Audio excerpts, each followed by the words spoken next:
নমস্কার, আমি doctor Tarashankar Malik, consultant pulmonologist, Bardhaman medical college.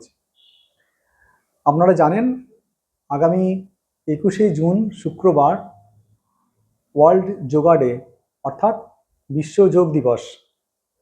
এই উপলক্ষে আমি রেসপিরেটরি হেলথের সঙ্গে যোগার কি সম্পর্ক এবং তাতে কোনো প্রভাব আছে কিনা সেই বিষয়ে কয়েকটি কথা শেয়ার করছি।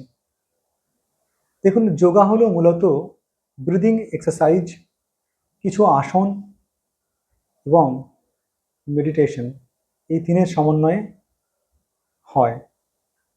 এবার ব্রিদিং এক্সারসাইজ লাংসের ক্যাপাসিটি এনহ্যান্স করে, ওভারঅল রেসপিরেটরি স্বাস্থ্য ভালো রাখে।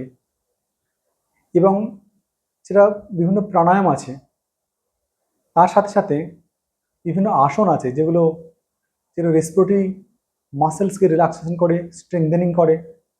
তার ফলে ভাইটাল ক্যাপাসিটি, টাইডাল ভলিউম এগুলো কিন্তু অনেক উন্নত হয়, বেড়ে যায়।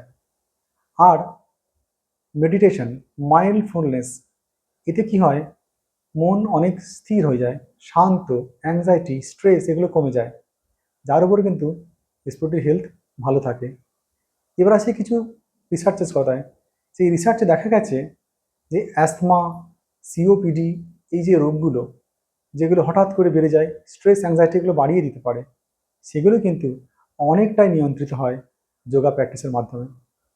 এবারে বলবো, যোগা শুধু একটা দিন যদি আমি প্র্যাকটিস করি, আমাদের জীবনে যদি একদিন প্র্যাকটিস করি আর কোনোদিন করি না, তাহলে কি এর এফেক্ট পাওয়া যাবে? না, সেটা কিন্তু পাওয়া যাবে না।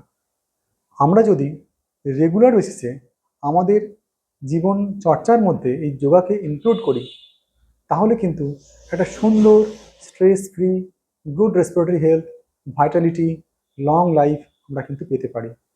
এবং এটা কিন্তু আজকের দিনে অনেকটা এস্টাবলিশড। সেই জন্যে আমাদের যোগার ব্যাপারে আগ্রহ অনেক বাড়ছে। তাই বলবো, মডার্ন মেডিসিনস মানে ট্রিটমেন্ট, তার পাশাপাশি যদি আমরা যোগাকে আমাদের জীবনচর্চায় ইনক্লুড করতে পারি, তাহলে কিন্তু হ্যাপি অ্যান্ড লং লাইফ আমরা কিন্তু পেতে পারি। তাই সবাইকে আগাম শুভেচ্ছা জানাই।